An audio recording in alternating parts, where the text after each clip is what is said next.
This next gentleman has been with us before here on the Gary Sutton Show. He is Dr. Gerard Francis Lameiro. He has Ph.D. He's an author, philosopher, economist, and engineer. He is the author of a new book called Renewing America and Its Heritage of Freedom, What Freedom-Loving Americans Can Do to Help. And he joins us on the Gary Sutton Show this morning to talk about something I'm really intrigued by. I hope you are too. You hear a lot of people talking about the wealth inequality, the income inequality in our country. What's the real story behind that? He's written a great piece on it, and he joins us here this morning on the Gary Sutton Show. Dr. Lameiro, great to have you in. Good morning, sir. Hi, it's great to be with you again. Yeah, welcome back. We had a great time last time, and I'm looking forward to this time. I was reading your piece, What's the Real Story Behind Income Inequality? And I know the other week when I was listening to what came out of the World Economic Forum in Davos, Switzerland, they were talking about growing income inequality is one of the top 4 issues that were discussed at that forum. But, you know, I look at our country today and I see people saying, well, the way to get income inequality settled is by redistributing the wealth from the top to the bottom, and everybody will be equal and all be right with the world, and we can all dance away and sing songs. You don't say that in your article. Tell us a little bit about this particular article and about income inequality. Okay.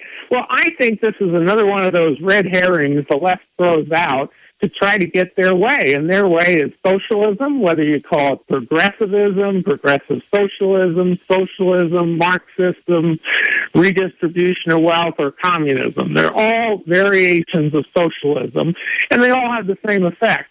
The government gets all the wealth, the government gets all the income, the government taxes you to death, spends you to death, and regulates you to death. And I say that not in a literal way, but in the sense that they're just taking too much.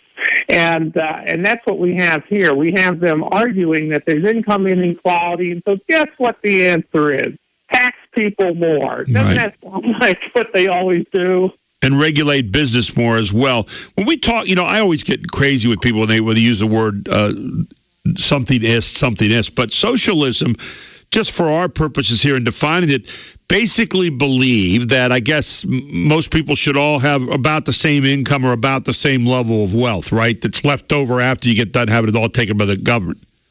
Yeah, that's precisely correct. What they complain about is that our system isn't fair. And they use the term inequality, meaning people have different incomes. You know, the heart surgeon makes a lot more money than the hamburger cook. I mean, that's reality. Right. And they also talk about wealth inequality some of the time. And they say, well, you know, this group of people have a whole lot more assets than some other person, you know, and there is a wealth inequality. If somebody starts a corporation, they can go ahead and, have stock in that corporation, that they will tend to have made more money because they went out of their way, took a risk, and created a corporation. So there are both of those, and they worry about the fact that everybody doesn't have the same amount. Why do we have our government and governments around the world gravitate back to socialism from time to time? And there are some that have stayed with it for a while, but it doesn't work. It's never been able to work for a long period of time, and yet we seem to come back to this. Is it kind of like picking the low-hanging fruit that, boy, it sounds nice to have everything be fair, and yet those people who are being treated, quote-unquote, fair also don't realize that a lot of their well-earned money is being taken away by the government, and they're left with kind of the crumbs off the table. Well, you know, the arguments for socialism, you can go back to my book, America's Economic War, which goes into a lot of detail back then. And by the way, it's back again, you know. It was there you popular, go. You know, when I wrote that book, now it's popular again. Let me tell you something, though, most people don't realize, and I think this is the point of the article that I wrote on it, and that is that income inequality takes 2 different forms. And they have different causes and different purposes and different results. And I think if people really get that message, it'll make all of this more understandable. And the 2 types of income inequality are static and dynamic. Static income inequality is bad. It's really bad. And what happens is the socialists tax away, regulate away, and spend away the middle class. And you have a shrinking or no middle class, and you have the elites the high-income, wealthy, ruling elite, and the poor, the people who are stuck on government subsidies and government welfare programs.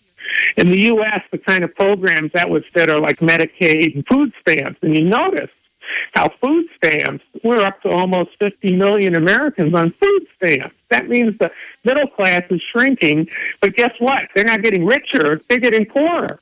Well, and also by putting those people on, eliminating the middle class, you now put a lot of people on the public dole and, again, beholding to that ruling wealthy elite class. Am I right? Right. Absolutely.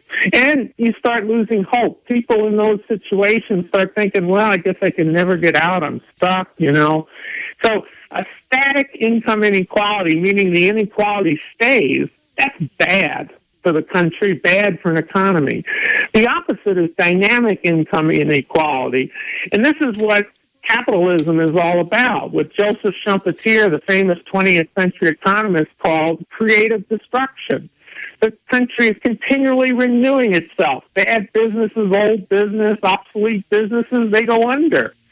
The buggy whips, they're gone. We make cars now. And in example after example, new technologies, new businesses come along, and the people who are at the bottom, sometimes they're the ones with the great idea to go out with a shoestring and a couple of dollars and start a business and become wealthy. In other words, we're always kind of reinventing ourselves with anybody really able to kind of step into that if they want to. Absolutely. If you don't have a lot of regulations, you don't have a lot of government interference, it's easy to start businesses. And in places where it's easy, you have much more growth, higher GDP, more new businesses, more new jobs, and guess what? Even the government gets a little bit more tax revenue because the private sector is so productive. And the idea also is that you're also running out the weakest of those and replacing it with new business that's maybe going to be stronger, new types of competition that's coming along, and new ideas that are going to constantly be raising the level of living in your country, we hope, right? Right. So what I would say is we want income inequality. We want dynamic income inequality. And guess what? There's another benefit, too. And that is when people think to themselves, I can start a business, I can get a better job, I can get more education, and then not be looking for a job when I get out, get a job, then guess what? There's motivation. People are willing to work when they can help themselves and help their family, help their relatives. And dynamic income inequality is a good thing that motivates people to do better and have a better life. And that's why America grew to the greatest country in the world with the best economy ever known throughout all of history and civilization. It was that dynamic income inequality that economic freedom creates.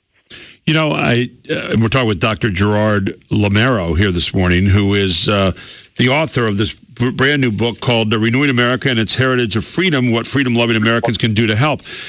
Dr. Lameiro, you talk in your article here about 5 income quintiles. And I thought it was rather interesting because you compared these quintiles, which sounds to a lot of people like jargon, but you compared them to 5 buckets of income. Tell us a little bit about that.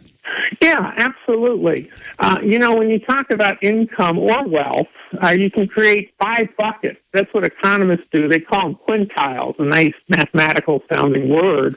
But really all it is 5 buckets. You have the top income earners. You have the upper middle income earners. You have the middle income earners. You have the lower middle income earners. And you have the bottom income earners. Well, guess what? With economic freedom, those people at the bottom who have done the worst at the moment, whatever reason caused it, okay, maybe not enough education, maybe who knows, okay, those people don't stay that way in economic freedom. They have the freedom to get out. There are programs for the poor. People can go to school. People can get help in lots of different ways that we don't have time to go into. But what economists have found is that under freedom, 50% of the bottom income earners will not be in that quintile, in that bottom, a decade later. In fact, a lot of them get out within a year or two. Some get out within 5 years. But there's this turnover. The poor don't stay poor in the United States. At least they didn't in the past. Right now, we have one of the most stagnant economies we've ever had, thanks to a lot of redistribution of wealth and too much spending and too many taxes and too many regulations. But if we allow economic freedom to happen, those people are not going to get stuck there. And by the way, all that 1% rich at the top income earners, they don't stay there either. They usually start foundations, donate most of their money, and within 2 generations, they've lost it. They're no longer in the top. They might be in the middle. You know, one of the things that's amazing to me as I study this, and I studied economics along with history in college, is the idea that it seems to me our representatives who think they are the government, we're supposed to be the government, but they think they are the government, and they've kind of created a game there that they know the rules. We don't seem to do that, but they need to come back and be able to trust us again. I hear all these numbers that are thrown out all the time, and I think every dollar that is taken from us, for the most part, becomes an inauthentic measurement for the economy, whereby if we were to keep more of those dollars and obviously more of the freedom to spend those dollars, that's the only authentic look that I really want to have at the economy. Is that a fair statement? Absolutely. You're 100% correct. Every dollar that's taken out of the private sector, out of a business or out of a consumer's pocket, that's a dollar that can't be reinvested. It's a dollar that you can't save in your bank account. It's a dollar you can't go out and buy a share of Apple stock, you know. And by the way, a lot of the stockholders, the so-called wealthy, are grandmothers, you know, with a you know, an IRA, a pension. It's invested back in the market. Remember this. This is an important point. No nation in the history of the world, and I'm talking about a government of a nation, be it a king, dictatorship, or whatever you got, ever created $1 of wealth. All wealth is created in the private sector. The only way a government gets wealth is by taxing it away. Or as Bastiat said, legal plunder. Just taking it away and legal plunder. One of the things that the arguments that are made is, we want a higher minimum wage. We want to have people get into the middle class. We hear that a lot by our leaders in the country, both Democrat and Republican.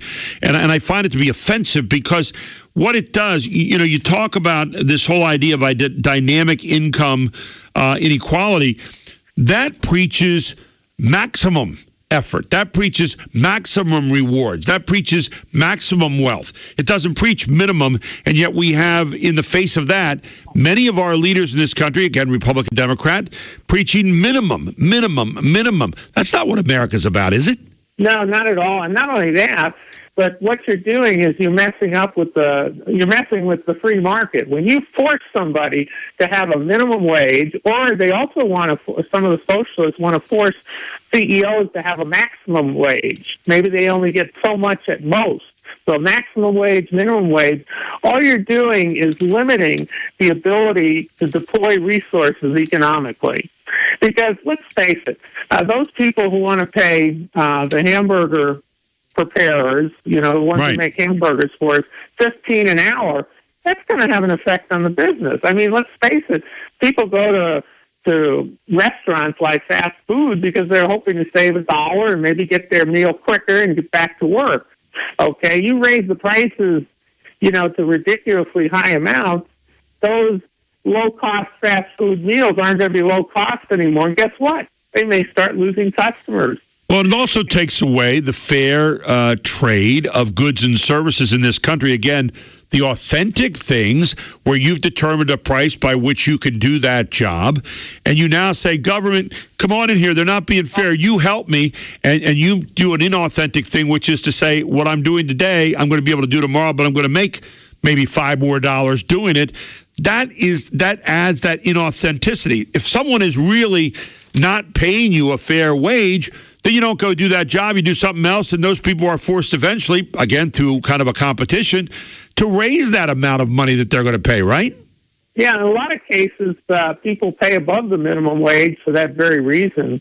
By the way, I was talking a few weeks ago to a small business owner who has 5 restaurants, and he owns 5 restaurants. And I asked him about Obamacare, and I asked him about, how's that affecting you?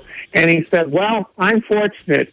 I don't have 50 employees, and I'm not going to get 50 employees. Right. He's right on the border. So I'm laughing, but it's really sad that Obamacare is keeping people from hiring new people because they don't want to have all those rules kick in on them and pay those fines. I continue to ask myself as I listen to the arguments about redistribution, I really try to listen to see if there's any value there whatsoever. And what I continue to kind of hear from people when they say about, the 1%, they can pay a little bit more. And just about every argument you hear from people who would lean toward a socialist kind of government will say, yeah, they should pay a little bit more. And I always ask, why? Why? They're already paying, if you go by percentages, they're already paying more than the people who are at the bottom of the rung. But by the same token, the other message that seems to come through to me is people want this so-called fairness, whatever the hell that is. And the idea that you're going to get the same stuff for no effort or less effort. And that's not the way our country was ever kind of structured or put together, was it? No, not only that, but it's not going to grow economically. We're going to become poor. I mean, if we choose the redistribution of wealth, we're going to head in the direction of North Korea, where the people are starving, and Cuba, the socialist utopia, where everybody has nothing. They have to export their doctors in Cuba to try to get a couple of dollars back into their economy as they get paid and bring some money back into the island nation there. But I'd offer also that, people will come here. They come here. Why? Because the sky's the limit. I kidded someone the other week. I said, you don't see boats from America rolling up on the shores of Cuba, or you don't see people streaming across the borders into Mexico, or you don't see the boat people going back to Vietnam. I mean, they're coming here, and they're coming here because the sky's the limit. But if you continue on this road of redistribution, over-regulation, over-taxation, taxing everything that moves or doesn't move, sky won't be the limit anymore. It'll be a much different kind of atmosphere, will it not? Yeah, absolutely. And by the way, I don't know what's the crossover point, what day this happens, or if it's already just happened at the end of 2014.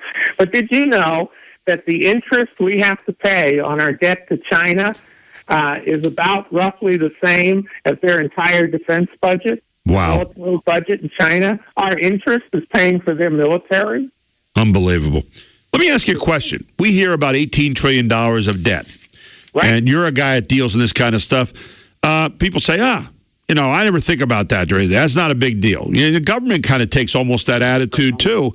How big a deal is that? We say we're about putting that on our children and our children's children. That's the usual mantra and the jargon. But when we come back, I want to ask you, how important is that debt, and when do you pay it off? And how do you pay it off? We're going to ask Dr. Gerard Lameiro that question when we come back. He's written a book called Renewing America, and it's Heritage of Freedom, what freedom-loving Americans can do to help, here on the Gary Sutton Show on News Radio 910 WSBA.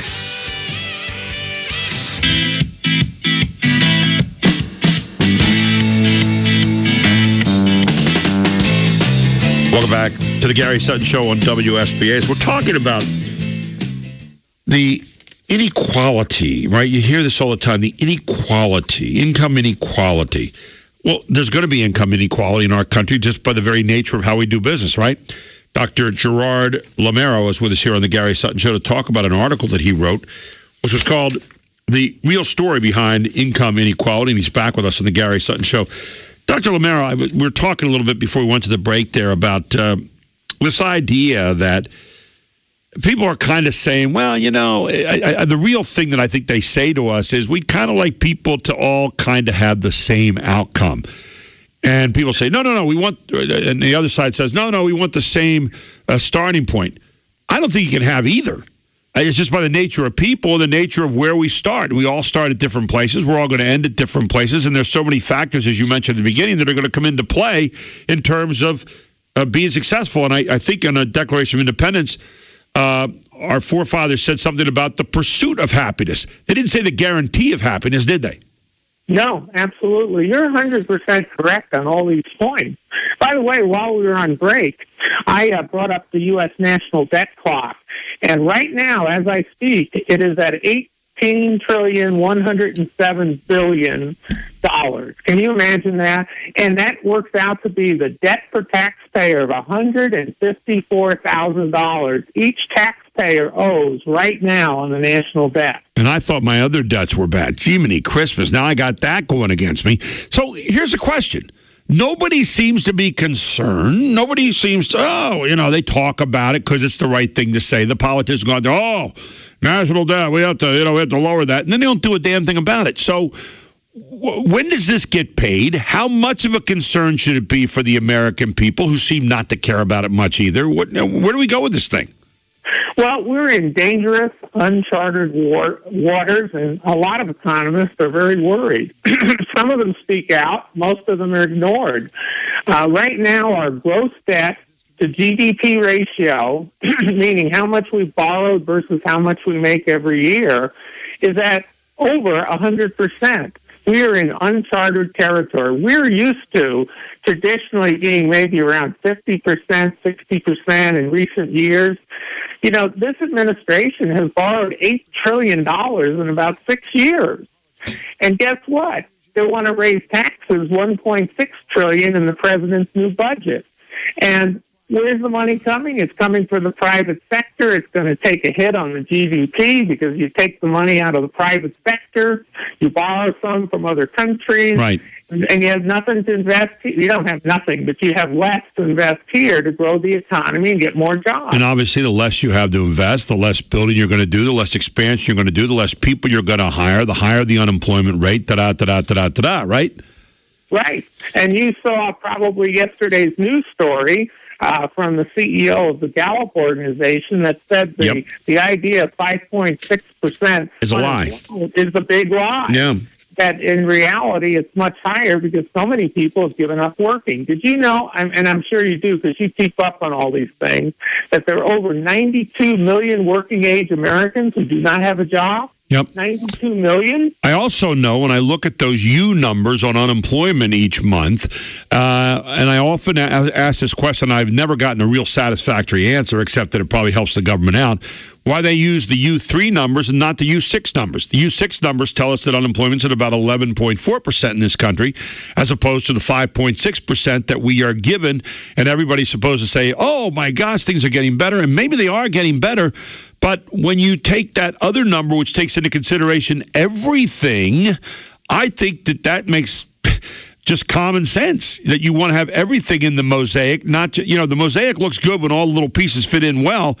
When you're missing pieces, you say, where do those other pieces go? I don't see that part. Why is that not there? Okay, well, all right. I think the reason we're still using U3 is sort of historical.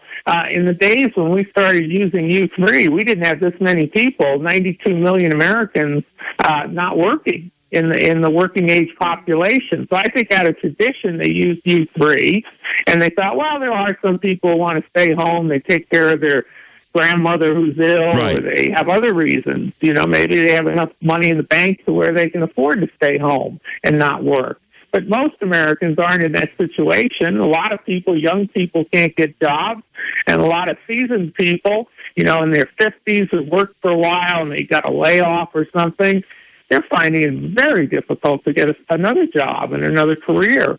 So we're talking about, I think we've got to just realize that the U6 number, which is basically a much more accurate idea, which I think today is around 12%. Right, 11.4 is the last time I saw it, but yeah. Sounds right. And that's much more accurate unemployment. And we have to expect that as the country adopts more and more socialist policies, which this administration seems to love, you have to expect that there's going to be higher and higher U6. Yep, Dr. Lameiro, it's been great having you on. We're right at the end of our time with you. Thank you so very much, and I look forward to our next time very, very soon, sir. I do. It's great to be with you again. It's a lot of fun to talk with you. Thank you, Dr. Lameiro. I appreciate it, and take care. Dr. Gerard Lameiro with us here on the Gary Sutton Show.